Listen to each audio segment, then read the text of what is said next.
Welcome to Cartoonist Kayfabe. My name is Ed Piscor. I'm Jim Rugg. Jimmy and I are going to be doing some traveling this October. Come see us if you are in Columbus, Ohio, October 6th through 9th. We are going to be at CXC. We are going to be at Baltimore Comic Con at the end of October, the 28th through the 30th for Baltimore Comic Con. And October 22nd, Jimmy's going to be at the Jacksonville Public Library for a zine festival. He's going to be the man of the hour there, man, giving a talk, presentation, somewhere in the middle of that festival. And the way that we are able to continue bringing these videos to you is by you supporting our comics. Jimmy has Hulk Grand Design out on stands now in 2 beautiful issues. Can't miss them on the racks. He's going to have these books collected in the Hulk Grand Design paperback, kind of like that Marvel Treasury size format, like the Hulk Grand Design and X-Men Grand Design books. Going to come out around Christmas time, man. You're going to have plenty of time to get it before Christmas, so put in your orders with your comic store or online as soon as possible. And back in print is Street Angel Street Angel Deadliest Girl Alive, man. Collecting all of Jimmy's Image Street Angel comics back in print, thanks to you guys buying that first run out. If you missed out on that, if you got kayfabe affected, no excuse. Grab the new one. Red Room Trigger Warnings is coming out in stores September 2022. Murder on the Dark Web for Fun and Profit, collecting all of the Red Room comics that came out this year. Grab this book, put in your pre-orders, and support it in the same way that you did Red Room, the Antisocial Network. And if you haven't grabbed the first Red Room and the cover buries no leads, man, if this is your kind of gig, you got to make sure you get your hands on the paperback. Now that we're done paying the bills, let's take a look at a book that was inspired by a lot of Cartoonist Kayfabe comments when we did that last round of SANDMAN issues to round out the Preludes and Nocturnes trade paperback right before the Netflix show came out. People were like, you guys should look at dust covers, man. The Dave McKean book that collects all of his cover work for the series. Had no idea that this even existed. I think a lot of them were published, because this hardcover, I got a brand new copy off of Amazon for like $8. Beautifully designed book. Yeah, just looking at a couple of pieces from this thing, because I don't own it. I've only flipped through it very, very quickly, your copy. Yeah. It's phenomenal what his art looks like, how much he stands out. Like, just flipping through a couple of these covers, and I think how many people must contact him for concept art, poster design, you know, any of this stuff. Like, visionary is a word that I probably use more than I should. Dave McKean, visionary. Oh, absolutely, man. The cool thing about this book is we have, like, NG, Neil Gaiman commentary. We have DM, Dave McKean commentary, discussing every single cover. We have the sort of date by year when these covers were constructed and the methods and materials used to make these covers, including dimensions and scale, and, you know, like little tidbits and factoids about the construction of each of these covers. But it's a invaluable book to behold. Especially, it's stunning to get that level of information on these things too, because I can remember looking at these covers when they were coming out. I had no idea what I was looking at. Right. Like, how would you make this stuff? Acrylic, graphite, ink, wooden. Sometimes you can see, I can remember like photographs of some of these things floating around the internet where it's like, they're 3-dimensional. They're just so much beyond what I think of as like me drawing a cover. Absolutely. I mean, this is, these are photographs. You know, these are like wooden cases that sculptures. That you can find, you know, these cover photos of these covers, and they stand tall, you know, 2-3 feet high. Yeah, you see like this one, 2 feet by 3 feet. That's incredible. And sometimes, you know, he'd build this stuff, and then he goes into the photo or the print and further works on it. And one of the really interesting things, not to get ahead, is at some point digital becomes part of the tool system. Yeah, you'll see Mac. We're so lucky to have like the before and after digital in a run like this. This is a good sort of scale example to show you what 26 inches by 36 inches is, because we know what these are. Like, you've seen these chains, you've seen these kinds of locks, so it's let you know how kind of big, you know, this artwork is. And Mr. Miracle. Yeah. So think about that as just a radical reinterpretation of a character. Yeah. Oh man, I love this kind of stuff. Yeah, now we're getting the photos into the mix. Yeah, I say it with a lot of artists, but we're lucky to have Dave McKean work in comics. Yeah, absolutely. Because he could be doing anything. He took the image from the first Sandman issue and then put this piece of like muslin rag over top of it to give you that translucency. And the reason I know that is because you have the commentary. Like Neil Gaiman thought that he repainted the thing. Nah, that's not the case. Wonder if they ever considered this as an artist edition. Can you imagine it'd be 2 feet by 3 feet minimum size? That'd be fucking sick, dude. Yeah, that would be, man, that'd be like a $500 book. Love all of this stuff, though, but it really blew my mind back in the day, and to be able to kind of look at it now and see a little more insight into how they're made. There are phases, too. Like, each book Right. has its own different sets of cover treatments. So this is the Doll's House era. Probably a good pairing with something like the Comics Journal interview with Dave McKean. Oh, yeah. So striking. You know, this is an album cover. Absolutely. You know, it's like you put this on a rack of new comics, and these things are just... Nothing else looked like this at the time. I mean, that's Neil Gaiman, right? It's a good question. It looks like it. The Corinthian is Neil Gaiman. Also, what does Dave McKean have access to? Like, are we looking at a real animal skull that he's pulling out of his drawer of art supplies? The pins in the eye feels like references to art history. Like, it's really cool. Little fragments of a clock face. It's brilliant, the pieces that he's, like, piecing together. Inks, photography, paper, watch. Jeez. Now, this is Neil Gaiman. That is a photo of Neil Gaiman with a little bit of... Yeah, his eyes look different than I remember. Xerography is what is That's fun. mentioned here. Wonder if some of that's those scraps of paper, you know, where like you're photocopying those and then tearing them up and burning them and putting pigment on them. I mean, this looks like from a TV screen, and then you just blow that up a whole lot. I think I remember him talking about the lace that he used on this cover. Oh, yeah.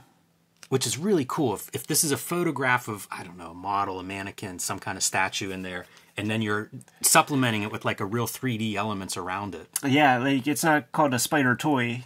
It's called a spider in terms of the materials that went into making this thing. Wow. And then this scares me whenever you start to see fire in the imagery. There are the ones where he does burn stuff. Be safe out there making art. Yeah. Should be warnings on some of this stuff. Do not try at home. That's the other thing, too, where like some of these covers, like he's really just capturing a moment in time. Like the cover did not look like that 2 seconds later. That's true, yeah. There'd be nothing left. At least not the cover itself. Like there's not an original art. It's like that image. Love seeing his lettering, too, is really cool. This is the cool stuff, too, where these one-and-done issues have kind of one-and-done covers. You know, like very unique cover treatments that aren't part of a giant whole. And, you know, I'm getting, like, all kind of graphic design magazines at my job and stuff in the early 2000s and the 90s in school. This stuff would have stood up in any of those. And the annuals and things. Like, he's really contemporary in that sense, even ahead of the curve. I mean, is this early 90s? Like, this is really cutting-edge stuff at that time. He has his hand style, too. Like, you know he lettered that. That's what I mean. It's a complete package, what he brings to the table. It's cool that he has some comics, too, that he's done the inside so you can really see it all. Right. Photography collage. And then that makes you wonder, like how do you do that? Because it all looks smooth. Right. You know, no hard edges. Yeah. Have we gotten to the Mac yet? Because this is another one where, like, I don't know how you're doing some of this. Yeah, still practical, man. Still practical. Like, it's around 94 where what? The Mac. Okay, because I'm looking at this one. I don't know how you do this lettering. Right. In a practical way. Right. But this piece is interesting that some of these aren't even comic book size. So, like, he must be like, this is your original, and then you're cropping it for a comic book. Or there's a masthead piece, which when Vertigo gets established, there's like a template for a cover.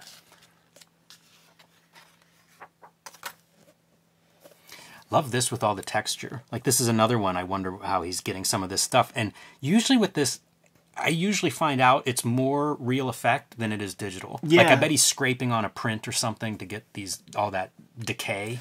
No Mac involved with this wow. piece, including the typography, unless that's just an oversight. That could be.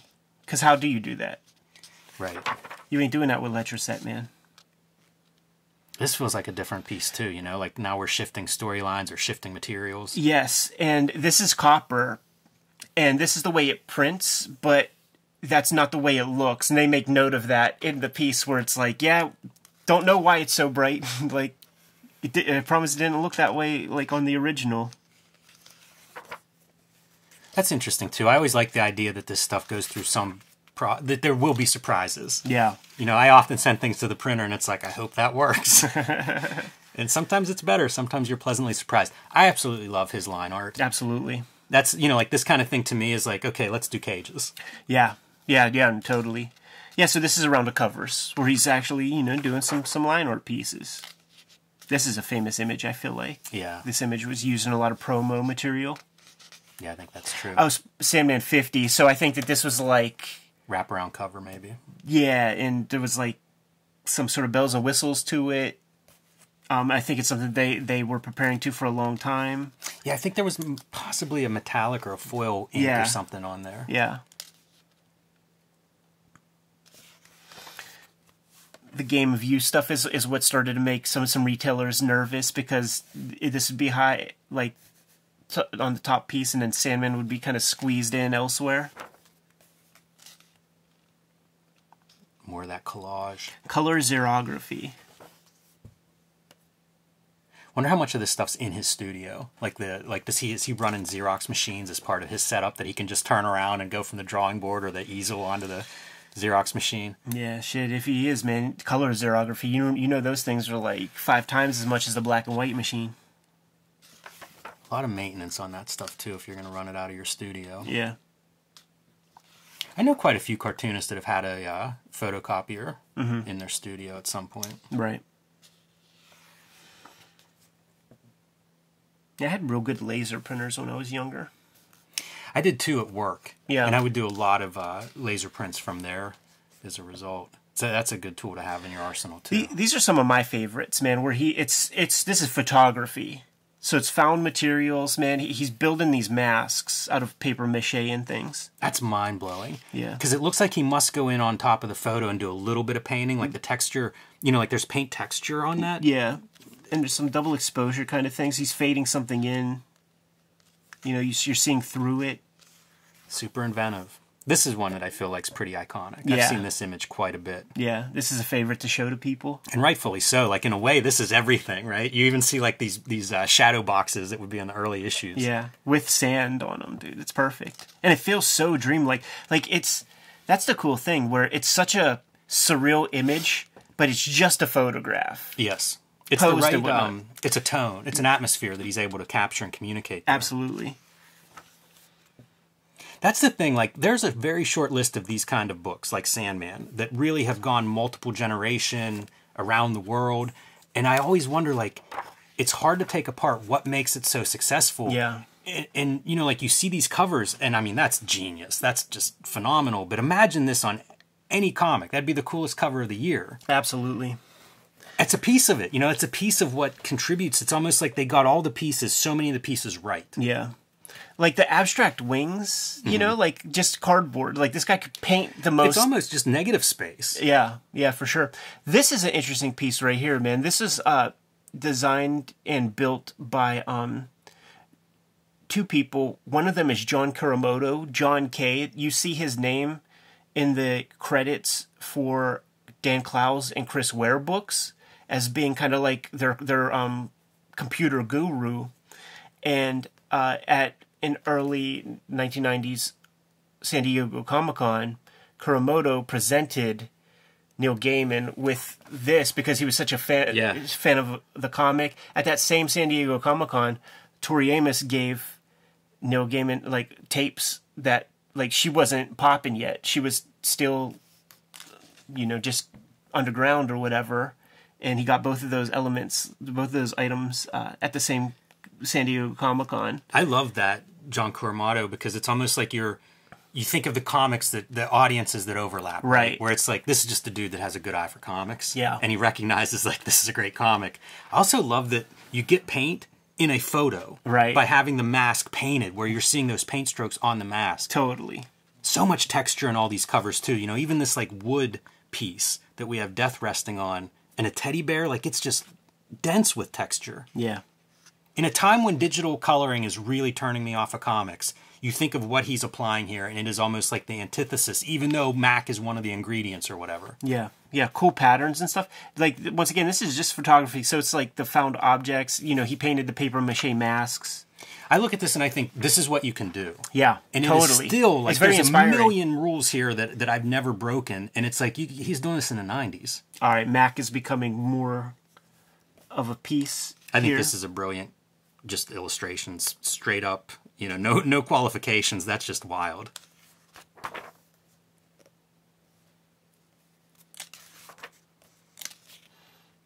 I do enjoy him playing with type. Yeah, yeah. I mean, just incredible graphic design. Brief lives. Yeah, it's really cool.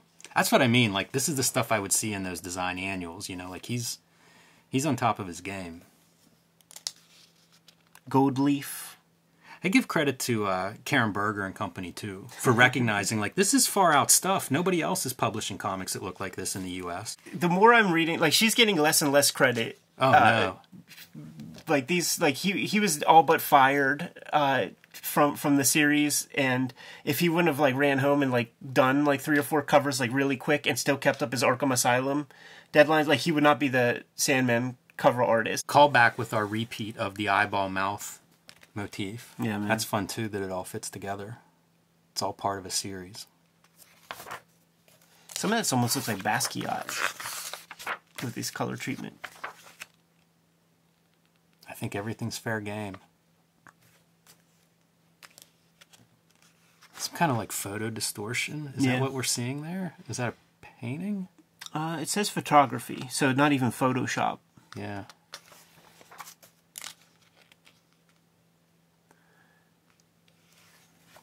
Bit of a show off. Color xerography and acrylic paint for these. Wow, look at how colorful that is. That's beautiful. Yeah, you could see the texture of just Roy G. Biv and then spreading it out. Putting it on metal, you know, like having the utensils in there to have metal as a texture you could bring in. One of the tools, cutlery. This is photography. Maybe a piece of that was a negative. Yeah, it looked like it might have been blown up from, yeah, like maybe a 35mm piece of film. I was sure that even possessing a modem, let alone a whole computer system, had a whiff of evil about it. So I put off the fateful day until eventually I capitulated and signed in blood. Obviously, the Mac, a wonderful tool, approachable and powerful. Occasionally, I wish there was a button on the side of it that says, "Oh, you know what I mean." That's so good. Because, I mean, this is 94, dude. Like, imagine if you're hitting paint bucket fill and your shape ain't fully trapped. Go have lunch, go have dinner, go take a shower, come back, and then hit, Apple Z. I do it once in a while whenever I resize an image and I'll mess up and have like an extra 0, and it's like, oh. Or take an extra 0 away and it's like, no, I wanted 400 pixels, not 4. At least that's small and goes quick. If you mess up and do 40,000 instead of 400, restart your machine. Humbling, right? It really is. And it has, like, I feel overwhelmed. Yeah. You know, you look at it, you could do an episode on one of these. Yes. And to go through like 75 of them, it is just like shocking in a way. It's a body of work, It really is. 75 issues worth. Plus, this is just his own personal photography, like his own personal stuff. Maybe experimental things that get you to this place or something. But that's what we've been looking at on these sides. It's just his own works. Yeah, it's really impressive to me to think of this as the cover art of one person. Yeah, and it's super fun that it's, following such a big period of time, like, nearly 10 years, and just imagining, like, how an artist evolves. And it's building towards, like, Coraline. I love this. Where, like, I'm assuming he's creating that text. Maybe not. Maybe that's something he actually has, like a ribbon. But you get the 3D sculpture element, and you're still messing around with, like, typography. wood, clay models, silk, photography, and Mac. I don't even know what silk photography means. No. Silk, gotcha. photography. Yeah, Gotcha. yeah. The silk would be. I thought he's exposing his film on some kind of weird media. Clay and thread figure. Wild. Photography. Think he's making that figure?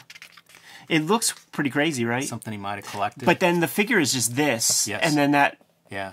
is something else. Yeah. I mean, it all feels that way. Like, you start looking closer and closer, and it's almost like illusionary kind of stuff that you're seeing. You know, like something like this heart. I bet that's a manipulated shape. You know, I think there's maybe a hole there or something, and then it's like, oh yeah, just drag this down a little bit. And it feels like, you know, so of an era, but I feel like he's the visual example of that. Like, he created a motif that a lot of people sort of cribbed from for a period of time. That last one I think was 93. This one's 93. That's early for this look. Yeah. Oh no, he created the look, is what I'm saying. Yeah. He absolutely created the look, and then people. But I associate it with that time period, and there are so many people who try to do their versions. But I mean, it's Dave McKean wholeheartedly. There are all these artists who come up, and it feels like they start with Bill Sienkiewicz, and then how far do they go? Yeah. And McKean's talked about that in that Arkham Asylum that we reviewed. Like, he mentions he sees a lot of Sienkiewicz on those pages, so Yeah. I'm not saying anything he hasn't said. But how far he goes, you know? I mean, like, I don't see any Sienkiewicz in this stuff except the idea that you can really push the medium. Yeah. You know, that you can bring in any visual tools from anything, and you Yeah, can like bring them into comics. literally dead bugs. Right. Not the first one we've seen in this book either. No. A crayon? Crayon color pencil, maybe? Yes, sir. That's great. And this is a musical stand. Jeez. They should do, on the back of the book, they should have the list of materials so that you could compile all of them, where it's like crayon and silk and photography. Yeah, anytime there's like a new piece that comes in, like I try to call it out. Like, this is a lay hand. You know what this is, I think, is like the For models. amputees? No. I was thinking it was like the wooden model. Like because you can get those dummies, like artist models, in all kind of sizes and articulation levels, and it feels like that's one of those.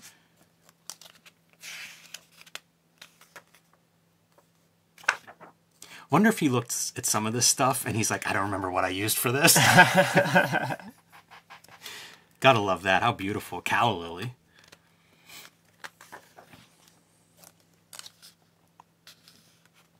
Some ancient object there, like an old artifact. You know, just in the UK, they just got better thrift shops. Like, I guess so. Like when you see like Antiques Road shows, like those kind of shows on like a British version, they're bringing 600-year-old swords and They've stuff. got a couple extra years there to draw from. Yeah. Love this ink line.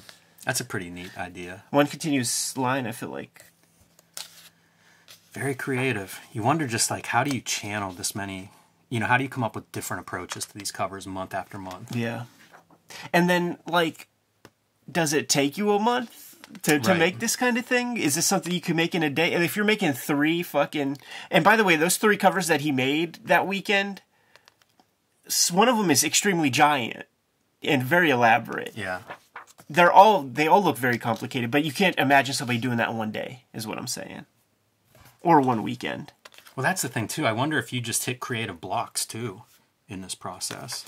You know, as a pro, you just can't. Like, I mean, you got to hit your marks. Something's got to come out. You know, I'm sure he's not happy with 100% of everything. But, yeah, that's true. But it all looks 100% cool to me. Photography and Mac for this one. That doesn't even make sense, right? Yeah. What are you photographing there? It's like a decomposing corpse. Dried plants, rusted metal, frame, clay mask, Mac. Peacock feathers? Doesn't say that. Huh. Looks like it, though. Yeah, it does. Yeah, these frames are really cool. Look at like the staples and stuff in there. Oh, yeah. Dead leaf. That's a really good example for the texture stuff that I often talk about with him. And there's something done to the photograph that creates that, like, contrast. Because we saw smooth photography where, like, this is very harsh. Like, he's using some filter or something to give you more defined edges. Yeah, it could be unsharp mask. Yeah. That's something I do sometimes to get a really sharp edge. Especially in photographs, it's good for that. Antique table. So, dude, that communicates how big this fucking piece is. Right. Drawing 50 by 80 inches. The pixel count, 2100 by 3000. And then a 4.5 inch transparency, wherever that is.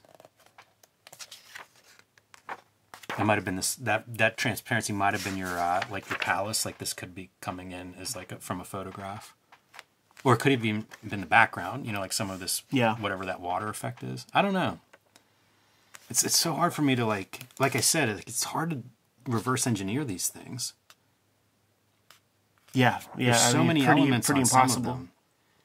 And where the edges come together, it's just like no idea.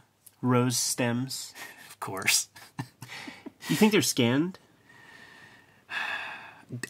Don't know.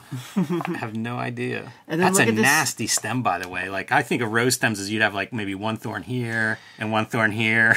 That's what I'm saying. Is it blown up a whole lot? Like, is this what every rose stem looks like, super close Right. at a molecular level, or what, under a microscope or something? Don't know. And these color bars, dude, from like print shit. Yeah, that's fun. And there's like several, you know, Right. because they're printed over top of each other. Wonder if that comes out of his color Xerox machine. You know, you do like your sample color, like clean the Right. inkjets and stuff. Right. They talked about like controversial covers where there would be a nipple or something, and they would have to go over it, and it would be a whole issue. We're the dumbest people on earth. Yeah. You know what I It mean? was Like so- in the context of this kind of presentation, like what are we doing? Yeah, I know. If you're smacking off to that, you're a sick fuck. But then they were also joking that like now, like if your Vertigo book doesn't have nipples in it, like it's just a regular DC book. That's hilarious. You get the call from the editor. Hey, we're going to need a topless shot in this. Right. This is running at just a PG rating. So humbling to look at. It is. So insurmountable. Like, it's just such a different way of thinking that is fully alien. Yes. And it's such a sight to behold. Such a pleasure.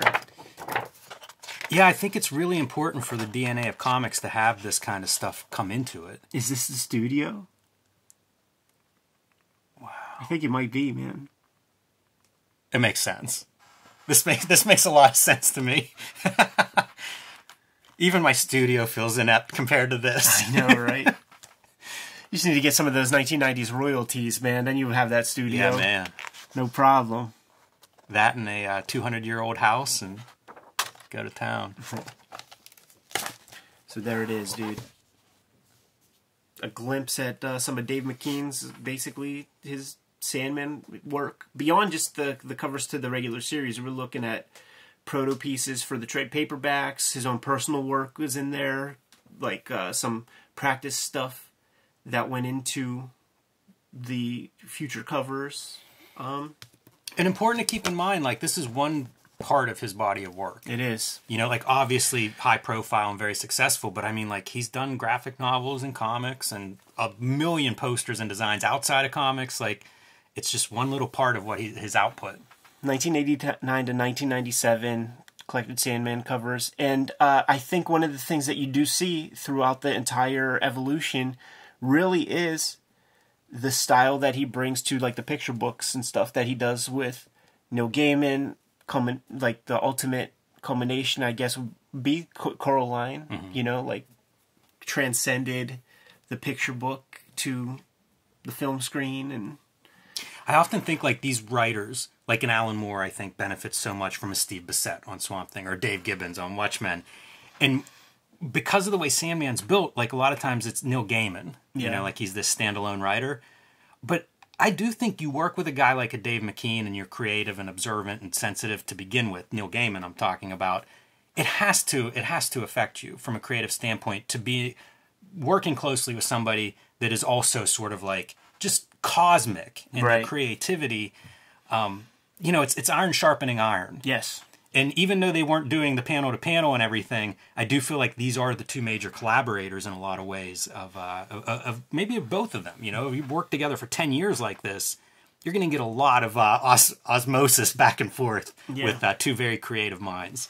Yeah. To me, there's a holy trinity of Sandman, Neil Gaiman, Dave McKean, Todd Klein.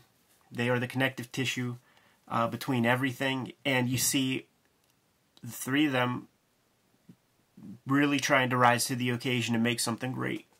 Yeah. Very humbling. We need to bring Karen Berger on and talk shop with her. Because now I'm curious. Like, to me, that would be the fourth person, right? Like, she created a space where Sandman can exist, and no other comics like it on either side of it. That's true. You good to go? Yep. Kayfabers, like, follow, subscribe to the YouTube channel, hit the bell. We'll notify you when new vids are available. Jimmy, what's out there, man? Hulk Grand Design, the oversized Treasury collection, will be in stores in December. You need to pre-order that now wherever you buy books. It'll be the perfect Christmas gift for you or the Hulk fan in your life. Street Angel Deadliest Girl Live, back in print from Image Comics, the best comics I ever made. Again, hit up your local comic shop or wherever you buy books for that. And join me on patreon.com/JimRugg, where you can see a lot more of my comics, process, art, and download some of my out-of-print comics and zines. Red Room Trigger Warnings, trade paperback hitting shelves in September 2022. Murder on the Dark Web for Fun and Profit is the name of the game.